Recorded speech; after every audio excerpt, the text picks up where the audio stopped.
Ala alihi wa ashabi ajma'in wa ba'd. Assalamualaikum warahmatullahi wabarakatuh. Mga kapatid Islam, inshallah nandito naman po tayo para magbigay ng Islamikong pagpapayo patungkol ito sa tinatawag nating haligi ng pag-aayuno, o tinatawag nating saum. Kasi ito ay isa sa mga usapin kung saan napaka-importante bilang mga Muslim na malaman natin ang haligi ng pag-aayuno. Malapit ng Ramadan, baka sa 11 magsisimula na tayo sa pagpapasting, sa saum. Kaya mga kapatid Islam, dapat alamin na natin ang haligi ng pag-aayuno. Ang una-unang haligi mga kapatid ay ang hangarin. Pangalawa, pagtimpi sa mga pagkain at inumin. Ang pangatlong, pag-iwas sa mga nakakasira ng pag-aayuno. Kaya umiikot lang dyan sa tatlo ang haligi. Kaya sa pag-aayuno mga kapatid, dapat Muslim ka talaga. Kasi nga ang Muslim, yun lang po ang tatanggapin ang kanilang mga mabuting gawa. Kasi kapag hindi ka Muslim, hindi tatanggapin ng Allah subhanahu wa ta'ala ang iyong mabuting gawa. Kaya kawawa talaga kapag hindi ka pumasok sa Islam. Mawabilang ka talaga sa mga tinatawag na malulugi. Kasi nga, hindi katanggap-tanggap ang iyong mga pinanggagawa dito sa mundo. Kahit mag-fasting ka pa, pero binigay mo naman sa mga Diyos-Diyosan, wala rin silbi, mga kapatid. Kaya yun ang isa sa mga dapat unawain natin. Kailangan natin mag-Muslim para matanggap ang ating mga mabuting gawa. Kasi nga sa araw ng paghukom, hindi naman tatayo ang ribulto doon. Hindi naman tatayo doon si Kristo. Hindi naman tatayo doon si Maria. Ang tatayo doon ang Diyos ng buong sanlibutan. Diyos ng daigdig, tatayo doon mga kapatid. Kaya kung ibang yung sinasamba, ay wala talagang silbi. Kaya yun ang unahin natin, isa puso natin, isa isip at isa gawa na dapat ang ating pinag-uukulan sa pagsamba ay ang Allah subhanahu wa ta'ala. Tapos mga kapatid, dapat nasa tamang edad ka po. Kapag umabot ka na sa tamang edad, nakakaunawa ka na, alam mo na tama't mali, alam mo na si Allah subhanahu wa ta'ala, ay nasa tamang edad ka na po. Kailangan itayo mo na talagang mga obligasyon bilang mga Muslim ang pag-aayuno. Tapos, dapat na nasa tamang pag-iisip ka rin. Kasi kapag ikaw nabaliw, hindi ka kasali dito sa mga Kaya mga kapatid Islam, una-unahin natin ng hangarin. At alam naman natin mga kapatid, ang hangarin sa isang Muslim ay ang paghangad sa gantimpala ng Allah subhanahu wa ta'ala. Allahu Akbar. Kasi nga ang mundo mga kapatid ay mayroon talagang tinatawag na kabuluhan. May kabuluhan po ito mga kapatid. Ang Allah subhanahu wa ta'ala, gumagawa dito, may kabuluhan mga kapatid. Huwag natin isipin, gagawa lang tayo sa pagsambaw, hindi tatanggapin ng Diyos. Mali po yan. Tatanggapin yun ng Allah subhanahu wa ta'ala lahat ng iyong mga pinanggagawa dito mga kapatid. Tatanggapin yun ng Allah subhanahu wa ta'ala. Kapag tatanggapin ng Allah subhanahu wa ta'ala, tunay ikaw ay nagtagumpay. Kaya dapat sa pagpapasting, hindi dapat hinahaluan po dito ng pakitang tao. O ibaw talaga yun, hindi pwede yun sa atin mga kapatid. Haluan mo ng pakitang tao, hindi yun gawain ng isang Muslim. Kasi nga ang mga kapatid, ang pakitang tao ay hindi yan tatanggapin ng Diyos. Ang tatanggapin lang ng Diyos ang mga mayroong takot talaga kay Allah subhanahu wa ta'ala. Allahu Akbar. Kaya ito mga kapatid, tandaan nyo yun lagi, Tandaan nyo na ang ating takot kay Allah subhanahu wa ta'ala ay kailangan talaga na gawin natin yun. Tapos mga kapatid, walang halong pagkukunwari. Tandaan nyo yan. Ang ating mga pagsamba, pinag-uukulan ng pagsamba kay Allah, ay walang pagkukunwari mga kapatid. Tapos ang kasunod o ang tradisyon. Hindi dapat iano mo sa tradisyon, mga kapatid, kasi nga kapag nasa tradisyon ay walang kabuluhan talaga, hindi yun tatanggapin ng Allah subhanahu wa ta'ala. Kaya yun ang isa sa mga natin, mga kapatid, ang Muslim dapat talaga to, dapat mapagsamba kay Allah subhanahu wa ta'ala, at hindi siya dapat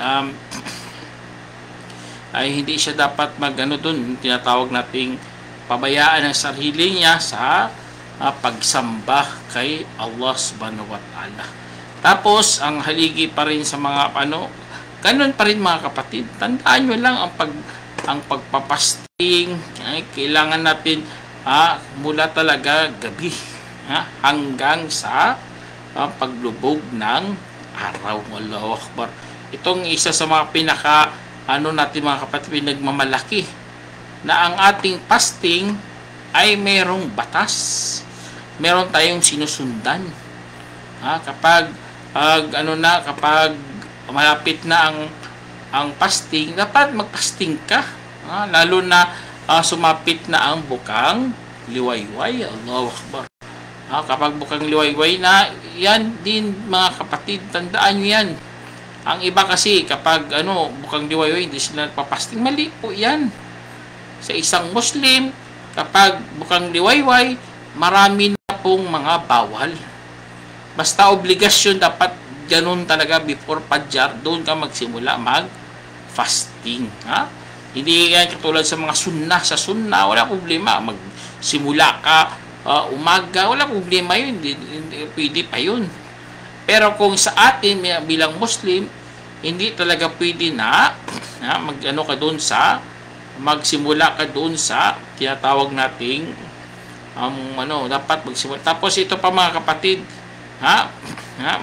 kapag buwan ng Ramadan, dapat malinaw talaga na nagsimula na ang araw ng Ramadan. At alam naman natin sa ating mga Muslim, malalaman natin ang buwan ng Ramadan kapag makita ang bagong buwan. Ibig sabihin, ang new moon. Kapag nakita ang new moon, mga kapatid, ay na yan, kailangan magpasting ka talaga. Kailangan ka talaga, kapatid. Diyan nagsisimula ang ating fasting. Hindi yan, kung hindi mo yan, kailangan magbayad ka talaga. Kaya, mga kapatid, Islam, ito ang isa sa mga natin, tandaan nyo yan, mga kapatid.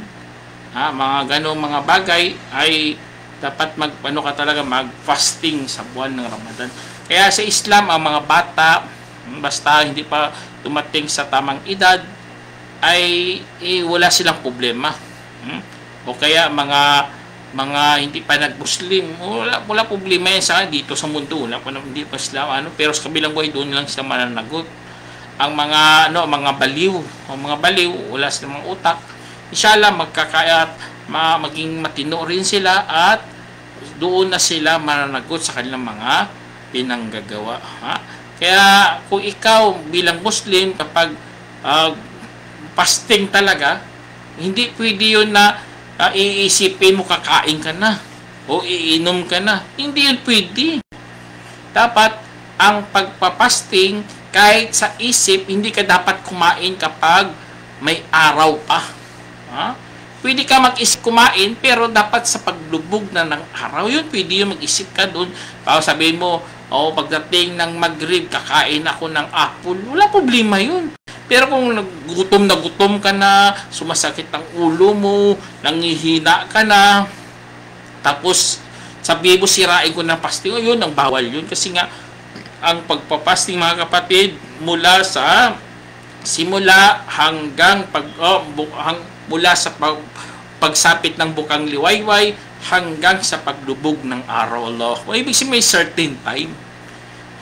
Hindi naman tulad sa mga Christian, fasting na, hindi nila alam anong gagawin. Meron akong nakausap, fasting raw sa pagsalita ng masama. Subhanallah, anong klaseng fasting yun? Ang iba naman, fasting na, hindi lang iinom ng tubig. Ang iba na naman, hindi lang kakain ng karne, hindi kakain ng karne. Anong klaseng fasting yun? gawa-gawa lang po yun, haka-haka lang ba yan. Tayo, mga Muslim, pasalamat talaga si Prophet Muhammad, tinuruan tayo kung paano isagawa ang pag-aayuno. Kasi hindi naman tayo pwede gagawa ng mga pangsariling pagsamba. Hindi pwede yun. Dapat gumaya ka lang sa mahal nating Propeta Muhammad SAW. Kaya gano'n na gano'n po tayo mga kapatid. Tayo bumabase talaga sa kung ano ang gusto ng mahal nating Propeta Muhammad SAW. Kasi nga kapag hindi mo ginawa yan, ay magbabayad ka lang. Tapos mga kapatid, sabi ko sa inyo, kapag inisip niya kakain o kaya sisira ng kanyang ayuno, kailangan talaga niya bayaran. Kasi nga nasira niya isa sa mga haligi ng pag-aayuno, ang tinatawag na niyat o hangarin. Allahu Akbar. Kaya dapat mag-ingat kayo mga kapatid. Pwede nyo lang sirain ang iyong pag-aayuno kung meron kayong dahilan. Katulad sa mga kababaihan, dahilan nila, nagkaroon sila ng regla. O yun, wala problema. Automatic yun, sira ang kanilang pag-ayuno. Babayaran na lang nila sa sunod na araw. Ibig sabihin, pagkatapos ng Ramadan. Kasi merong limit yan hanggang pagdating na naman panibagong Ramadan yun. Kaya kapag ninyo mga kapatid, kung may dahilan ka, walang problema. O kaya ikakakamatay mo na ang pag-aayuno, walang problema. Pwede mo sirain ang iyong ayuno. Pero tingin mo naman, mabubuhay ka pa, sumakit lang ulo mo, pero mabubuhay ka na, hinang-hina ka, pero mabubuhay. Huwag mo sirain ang pag-aayuno kasi nga pagsubok yun ng Allah subhanahu wa ta'ala. Alam nyo, sabi ng Allah subhanahu wa ta'ala, ya ayyuhalladhina amanu kutiba alaykumus siyamu kama kutiba alal ladina min qablikum la'allakum tattaqun. Sabi ng Allah subhanahu wa ta'ala, o kayong mga manampalataya, itinakda sa inyo ang pag-aayuno katulad ng pagtakda sa mga nauna sa inyo, baka sakali kayo'y matakot. Tingnan nyo, para yun palang purpose. La'allakum tattaqun, baka sakali kayo'y matakot. Yun ang dahilan mga kapatid, bakit tayo nag-aayuno at nag-aayuno rin ang mga nauna sa atin. Kaya kapag tiniis mo yan, inshallah mga kapatid, garantisado na bibigyan ka talaga ng takot sa Diyos. Kasi ang takot sa Diyos mga kapatid, bihira na lang sa panahon natin nagkaroon ng ganun. Ang iba nga walang yan na. Hindi na sila natatakot sa Diyos. Kaya meron na dito sa isang hadith mga kapatid na inulat na an Hafsa na Nabi sallallahu alaihi wasallam qal man lam lubayyit as-siyam qabla al-fajr fala siyama lahu. Sabi ni inulat ni Hafsa radhiyallahu anha na sinabi ng mahal nating Propeta sallam, ang sinumang hindi naghangad ng pag-aayuno bago ang fajar ay walang pag-aayuno sa kanya. Kanya sinaysay ni Nisa'i at tinaman ni Albani. Kaya dapat sa isang Muslim, gabi pa lang mga kapatid, tandaan nyo yan, dapat gabi pa lang mag-intention ka na mag-ayuno. Hindi magsimula sa araw, dapat bago gabi. Na mag-sample, mga, di ba, kakain tayo, tinatawag nating sahur, makakain sa umaga. Basta wala pang araw, gabi pa, pwede ka kumain. Pero kagandahan lang, tinuturuan tayo na maglagay ka ng hangarin. Then nasabi ko na sa inyo mga kapatid, ang hangad natin para malugod si Allah subhanahu wa ta'ala. Hindi magpasting ka lang kasi naggaya-gaya ka lang. O anong nakita mo, gagayahin mo rin. Hindi ganoon mga kapatid, kasi mapasok yan sa tradisyon. Ikaw mapasok sa tradisyon, wala ka talagang mapapala sa kabilang buhay. Ang pagpasting mga kapatid, hindi yan pampabawas timbang. Hindi yan nagpapasexy. Hindi ganun mga kapatid. Kasi masasayang lang yun ang gawaing pangkabilang buhay. Allahu Akbar. Kaya mga kapatid Islam, dapat magano talaga. Tapos ang sunod sa mga haligi ng pag-aayuno ay magtimpi sa mga makakain at maiinom. Allahu Akbar. Ito isa sa pinakamahirap gawin bilang Muslim mga kapatid. Inaiwasan mo ang pagkain kahit pinagnanasahan mo ng pagkain na yun. Gustong-gusto mo na talaga kumain ng mga fried chicken, mga roasted, pero pinigilan mo sarili mo. Allahu Akbar. Sa Ramadan mo yan makukuha mga kapatid. At alam naman natin yan, isa sa mga yun, para ang dahilan dyan, para maramdaman mo naman ang kalam ng sikmura ng mga dukha. Para mayroon kang tinatawag na pakikiramay. Mararamdaman mo ang kanilang sakit. Kasi nga, iba kasi sa sobrang kasaganahan nila, lalo na nalimutan na nila kanilang kapwa. Sa Islam, hindi po ganun mga kapatid. Bagkus, inaanyayahan pa tayo sa paggawa ng maraming mga mabubuting gawa. Lalo na sa buwan ng Ramadan. Kaya kapag ikaw ay nakatikim ng gutom mga kapatid, Allahu Akbar, mararamdaman mo talaga ang sakit ng nararamdaman ng iyong kapwa. Kaya iwasan yung kahit nga sa asawa, sa buwan ng Ramadan, hindi mo talaga pwede tabihan yan. Pwede mo tabihan kung sa gabi, pero kung sa umaga, bawal na bawal yung isa rin yan sa pagsasanay mga kapatid sa sarili mo para magkaroon ka ng takot sa Diyos. Unahin mo munang Diyos. Alhamdulillah nga, may certain time yan, hindi hanggang gabi. Sa gabi wala problema, gawin yung anong ginagawa ng mag-asawa, pero basta umaga ng Ramadan, bawal na bawal yan. Kasi nga, yan mga nakakasira yan ng pag-aayuno. Kaya dapat, mo talaga yan. Pagtimpi ka talaga kapatid sa mga pag-aayuno, sa mga pagkain at sa inumin. Katulad ng sinabi ng Allah subhanahu wa ta'ala sa Quran mga kapatid, pinapahintulot para sa inyo ang pakikipagtalik sa gabi, sa ayuno ng sa gabi ng pag-aayuno sa inyong mga asawa, sapagkat sila inyong kasuotan at kayo rin ay kasuotan nila. Nalaman niyang Allah na sadyang dadayain ninyo ang inyong mga sarili, kaya kayo'y kanyang pinatawad at pinaumanhin. Kaya ngayon, lapitan ninyo sila at humangad kayo ng anumang itinakda ng Allah para sa inyo at kumain at uminom kayo hanggang sa magiging malinaw sa inyong puting sinulid sa itim na sinulid mula sa bukang liwayway. Tingnan nyo, yun ang sinabi ng Allah mga kapatid. Tingnan nyo, napakalinaw talaga to. Na pwede kayo kumain, pwede kayo uminom, tabihan yung asawa nyo, basta nasa gabi pa lamang kayo. Kung umaga na, kasi halimbawa dito sa puting sinulid at sa itim na sinulid. Puting sinulid, ibig sabihin, bukang liwayway na. Ang itim na sinulid, gabi pa. Hindi na gabi. Umaga na. Kaya tapusin ninyo ang pag-aayuno hanggang sa gabi.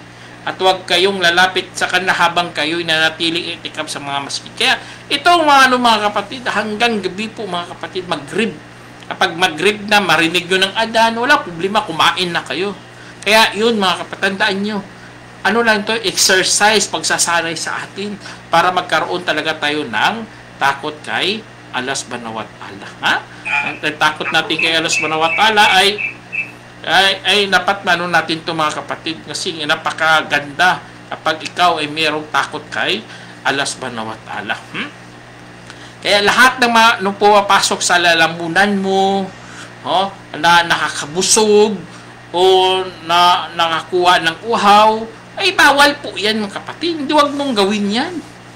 Dapat hintayin mo ang paglubog ng araw.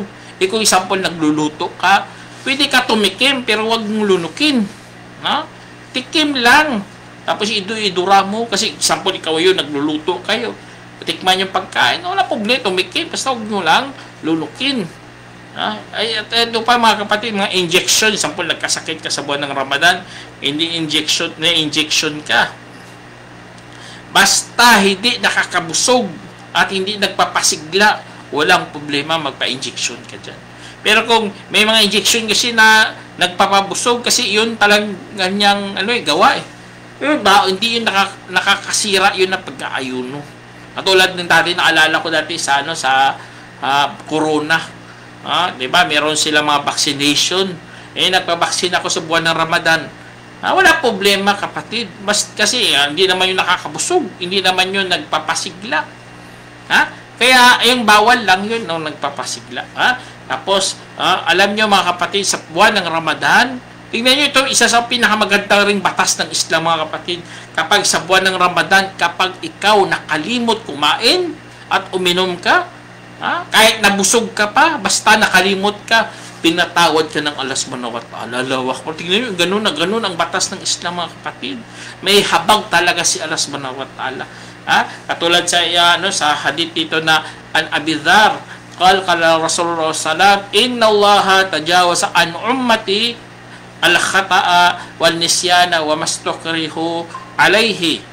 Sa hadith, mga kapatid, sinabi dito sa hadith na inulat ni Abu Dharr na sinabi ng mahal nating Propeta sallam, katotohanan, pinalampas ng Allah sa aking nasyon ang kamalian, ang pagkalimot at anumang ipinilit sa kanya sinaysay ni Ibn Majah at itinama ni Albani. Kaya tingnan nyo, mga kapatid, pinalampas tapo tayo ng Allah subhanahu wa ta'ala.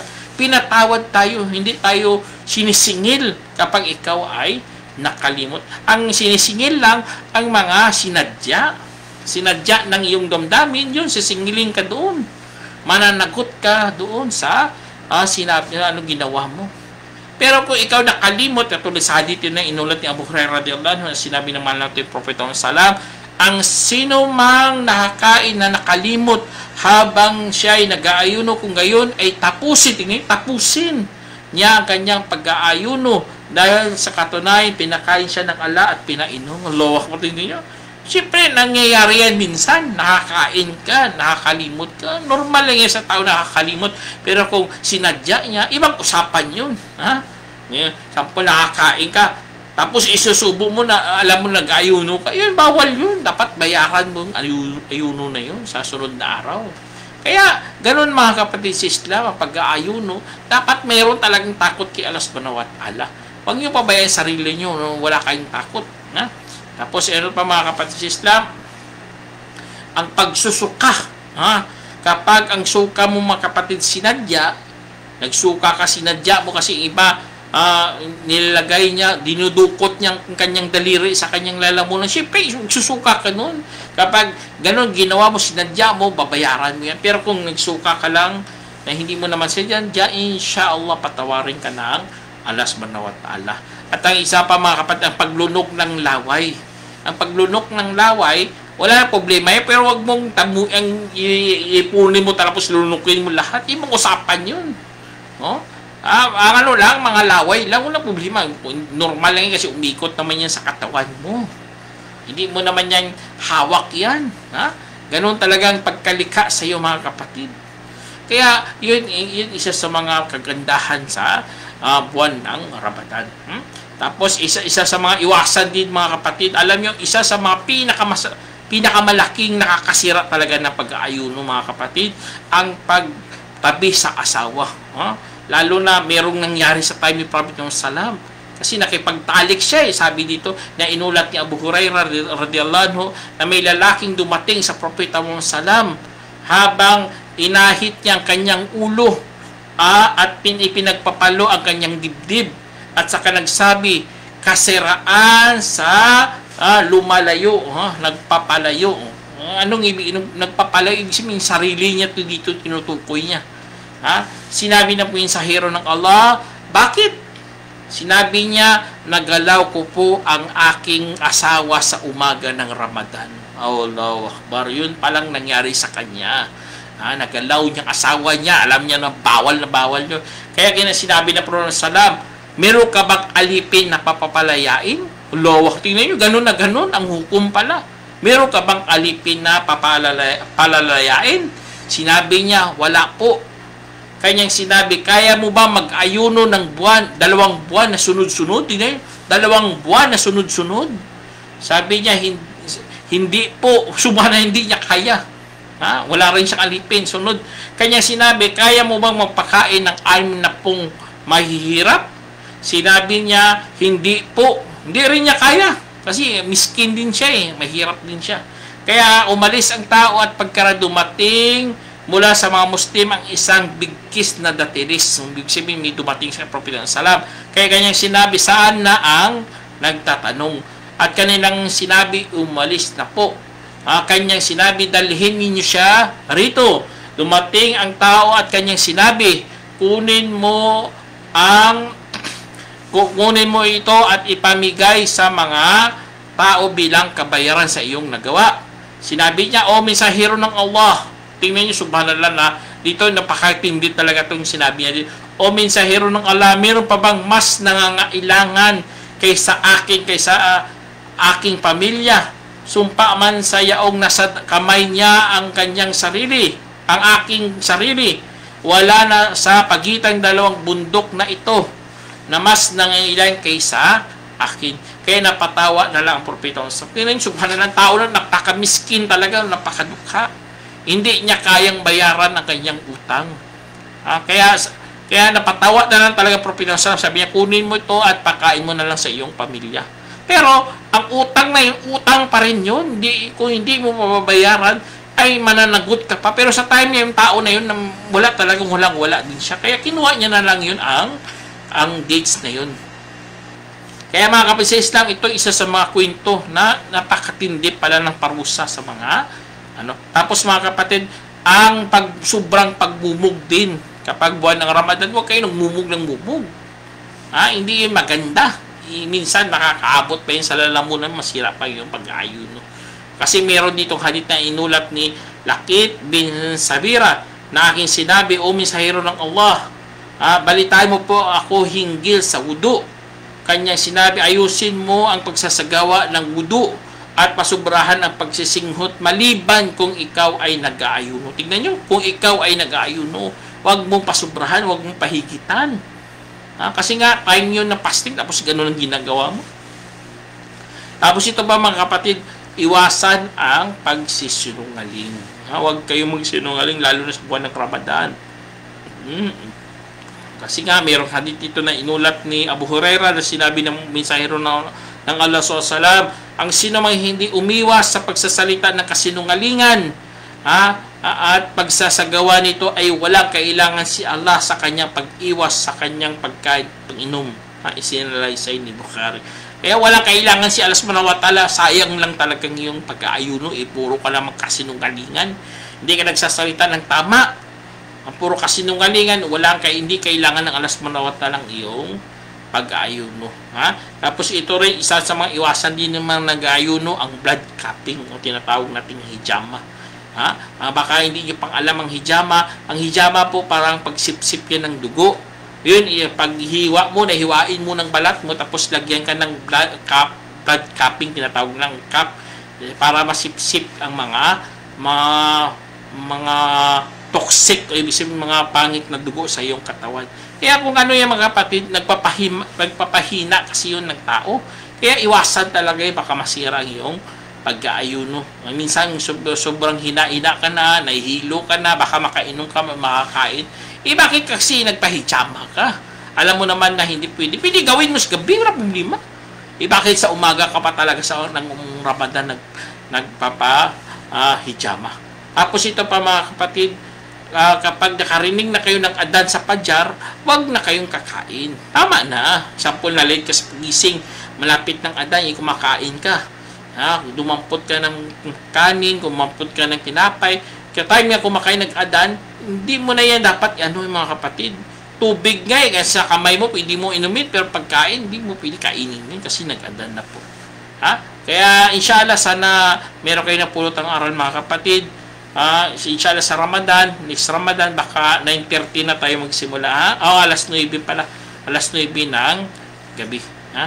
Hanggang dito na lang. Assalamualaikum warahmatullahi wabarakatuh. May tanong kayo?